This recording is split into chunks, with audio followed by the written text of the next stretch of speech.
my drillers, it's your geezer Big Doddy Cow here, and today I've got for you a fresh Season 2 Dragonflight Demonology Warlock guide, and today I'm going to be talking to you about the build I like to use mostly for raiding. Now, just so you know, it's going to save a lot of info on talking for all the guides I'm going to be publishing over the next few days, is that the class tree for Lock as Demonology stays pretty much the same throughout. I haven't changed it, only really for the main build. But yeah, this is the tree you want to run for the class. Of course, I'm going to put the import link for this build down in the description. So what we've got here on the spec tree, these are our talents for the Shadow Bolt, Demon Bolt, Pit Lord, Nether Portal, Reign of Tyranny setup. So, what do we have going on here, you might be wondering. So, for those of you who've been playing Demonology since at least Shadowlands, you'll notice we've got our standard Tyrant build, but it's the 1 minute 30 setup, so 90 seconds. We're incorporating Grimwrath Felguard and Summon Vile Fiend, got our Demonic Strength, so that rotation, we're still using that. Then, on top of that, we also have our Nether Portal rotation. For those of you who've been playing Demonology last season, you'll be very familiar with it. Don't worry though, if you haven't been playing, I am going to go over it all very, very soon.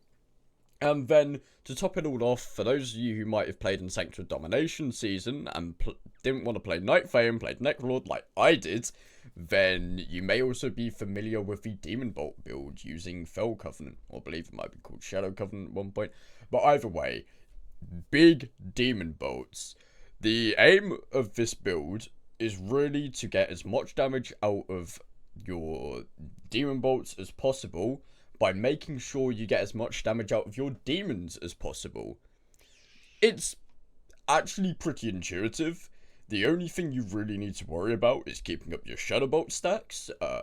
Keep a big eye on this. Do not drop your Shadow Bolt stacks. So, the way this works, you cast Shadow Bolt, you get a stack, which increases the damage of your Demon Bolt. You do this 4 times, you've got max stacks, and if you do it a 5th time, then it just refreshes the duration of you having 4 stacks. So then you have 4 stacks for 20 seconds. Then you do it 6th time, still 4 stacks for 20 seconds. The stacks only drop off if you don't cast a Shadow Bolt within that 20-second window. Shadow Bolt has to finish the cast before the 20 seconds is up. You also gain more damage from both your bolts for every demon you have active. So, yeah, that's why you really want to focus on getting your Tyrant and Nether Portal rotations as packed as possible. But of course, always remember that you can lose damage if you get too greedy. So, be careful. Also a note, PI and Bloodlust can sometimes be detrimental in despawning some of your imps and other summons before Tyrant is out. So, just keep an eye on that. Maybe get a cancel macro if you're getting really scared. But for the most part, it should be fine. So, how does our... Actually, before we go into rotation, I'm going to talk to you about gear and stats. So, what do we want for this build? Personally, the trinkets I'd want to use is the Iridius Fragment. If you get this at max item level, amazing. Then also, luckily one of my friends just linked this to me, Neltharian's Call to Dominance, amazing trinket. If you can combine these two, you're in for a very optimal time. Oh, sorry. Hay fever. As for stats, with Demon Bolts, you want to go for Haste as your first stat. Of course, primary stat is up top, Intellect is Bis. But Haste first, you want to get to that 30% benchmark as quickly as possible. Then you want Crit and Versatility. You can have, literally, say if you got something that was like, let's say I had this ring here, 256 Haste. If I had one ring with 480 Crit, and one ring with 480 Verse, same Haste, same Stamina, honestly, use either. I would say maybe if you want to go for more crit, it might be worth stacking that a bit more. But versatility is just as useful. And because we're trying to milk the damage out of our demon bolts, then mastery isn't as impactful in this build. Unlike our other builds which do use mastery. So don't throw away any of your mastery gear. It's still useful. As for our tier set, we of course want to go for the new 4 set. However, if you've currently already got Season 1 4 set, as soon as you can go for 2-2, so that's 2 pieces of Season 1, 2 pieces of Season 2, do it. It's so good to have a cooldown reduction on Grimrar Felguard. And then, yeah, you want to save your 3rd piece in your bag, and then when you can get the 4th piece, you put it all together and you pump. As for embellishments, what you want to be running, for Mythic Plus, you should be doing Elemental Lariat and Amice for blue. However, I have seen some top players running the new Shadow Flame patch with Elemental Lariat, so maybe Amice for blue might be going out of the meta soon. And then for raid, you want 2 of the Shadow Flame patches that have came out. I'd also recommend getting a Alchemical Flavor Pocket. I personally have this on my weapon. So, yep, when I farm up my Aspects Crest, gonna get that to top tier. And, yeah, that is pretty much it for very unique gear. I think there's also a cloak in the new raid, Voice of the Stars, something like that, which might be, something we'll be running. But, yeah. Keep an eye out on what the top players are doing. Now, as for your rotation, so I can't talk about this rotation and not talk about our new 2-set bonus, which is heavily impactful to the management of demonic cores. So you now really need to micromanage your demonic core stacks. It's something which has now just been about near 1% gain in the past, but now it's like essential. So those of you who've already been doing it, you're probably finding this season pretty much a breeze. But those of you who are new to it, you really want to make sure you do not overcap on demonic cores. Of course, you can't overcap on shards as well. And you want to really plan your rotation, plan when you're going to cast what spells and whatnot. And keep a close eye on your Dreadstalkers. When they expire, 3 stacks your demonic core. If you had a power siphon and then they would expire, you've got an overcapped demonic core. So you've really got to look out for that. But yeah, every time you demon bolt, or you consume a demonic core, so you can't hardcast a demon bolt to proc this, you reduce the cooldown of your Grimrar Felguard by a second. And then when you get the 4 set, Grimrar Felguard increases the damage of all your demons by 20%, and it does more damage itself. So yeah, you really want to be making sure you can get the most out of this tier set. So we're really going to be hammering on spending our demonic cores. And now I'm just going to show you a brief rotation. So as with any Nether Portal rotation, what we want to do is we want to have as many casts that spend soul shards as possible. My aim here, I'm going to pre-pull with Power Siphon. And then on 2 seconds on the pull timer, I'm going to press Shadow Bolt. Then the Shadow Bolt will land. Sometimes it bugs and you don't get a soul shard. This actually helps us. So we can Shadow Bolt again, and then again. And then we're at 5 soul shards. As soon as we get to 5 soul shards, though, stop Shadow Bolting. And by then, you have either 2 or 3 Fell Covenant stacks, depending on whether a bug has happened.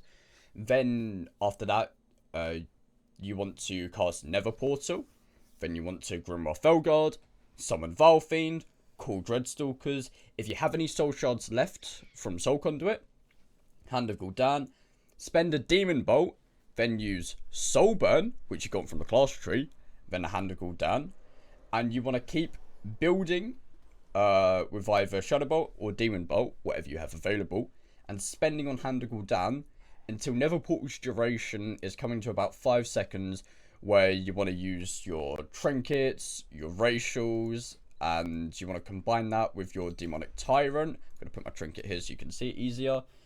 Then you have 5 soul shards, double Hand of Gul'dan. If you have any more soul shards, spend on Hand of Gul'dan. If you can build and squeeze in another cast, more Hand of Gul'dans, because that's all you've got available to you at this point.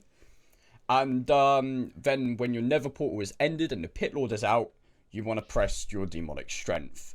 Then for the tyrant, rotation, so this is when you do not have Nether Portal available to you, you want to, of course, hold a couple stacks of Demonic Core for optimum building, but you're going to want to use Grimroth Felguard, summon Vilefiend, Dreadstalkers, and then you want to keep using 3 Shard Hand of Gul'dans. Outside of your Nether Portal, all of your Hand of Gul'dans should be 3 Soul Shards. Even when your Pit Lord is out, should be 3 Soul Shards. And also bear in mind that while you have all these demons out, it's really good to try and optimize pumping out your demon bolts, as that's going to do huge damage. While you're doing your rotation, try to weave in some shadow bolts so you can maintain those demonic core stacks. I usually try to get those stacks up to 4 as soon as my Pit Lord is out, because by that point a power siphon will be coming off cooldown. Anyway, let me show you the rotation. So as we can see here, I've got my demon tracker. It's going to get really big, probably going to go behind my camera, but I've got 2 imps here, so I'm just going to full send it for the 2 stacks of Demonic Core. Now I'm going to double Shadow Bolt, my pet's going to go in, we've got the bugs, so we've got an extra stack, going to Nether Portal, Grimroth Felguard, into the Vilefiend, we've got a Dreadstalker proc, going to use that, into the Hand of Gul'dan, Soulburn, Hand of Gul'dan, build, Hand of Gul'dan, 5 seconds, Southern Tyrant, Hand of Gul'dan, Hand of Gul'dan, just going to Shadow Bolt here. Use my Demonic Strength. The Pit Lord's out. Couldn't have gotten another cast in. Boom. Getting all the big damage out. Right, we're going to use Dreadstalkers right before hitting 2. Now we do the second Demon Bolt. And boom. Those would have been really optimal Demon Bolts. Getting all that damage out. Want to keep spending our Demonic Cores. We're getting that cooldown of Grimroth Felguard down. And we're getting huge damage out just from launching Demon Bolts. I should have been paying more attention to my Dreadstalkers there. For when I'd get Demonic Core. I'm talking to you guys, making sure you can understand what's going on. And yeah, we're just going to keep doing this. You can also summon a Vilefiend outside of Tyrant. Just make sure that you have it off cooldown for when your next Tyrant is. You do not want to be going into a Tyrant without that Vilefiend. The Vilefiend's main purpose is for your Tyrant. But yeah, that pretty much is the rotation. Just going to... Oh, I overcut there, my bad.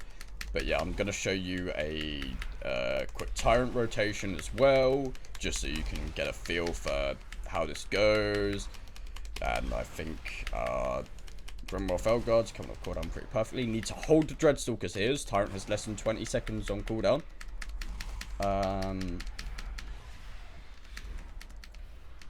Yep, and rebuild max soul shards. Boom, boom, get a Vilefiend. And do the Tyrant. I should have maybe got a couple more imps there, but it's okay. Oh yeah, also Demonic Strength. Sorry, my bad. You know how the pressure goes.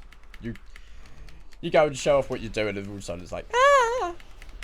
But yeah, that is kind of how you play for raiding. Of course, you're gonna have to be a bit careful with mechanics and stuff. You're pretty delicate for that. There are a few variations when some fights you might drop Fell Covenant and take Antaron Armaments and Expendables and maybe Imp Gang Boss. You might drop Vilefiends and take Dreadblash or Stratagem. You might drop Shadow's Bite, take Implosion. You know, there are a few variants. Look out on Subcreation to see what you'd be playing. The other variant is more closer to the AoE Pit Lords, which I'll be discussing in the Mythic Plus guide. But yeah, just remember, if you're not playing Fell Covenant, then you're just going to be dropping the Demon Bolt side of things, so you don't have to maintain those stacks, and your Demon Bolt won't be doing as much damage. As we can see here, if I actually put on the right gear, my Demon Bolt would be top of the meters there. But yeah, hope you guys enjoyed the video. Hope you do well with Demonology this season, and I will see you later.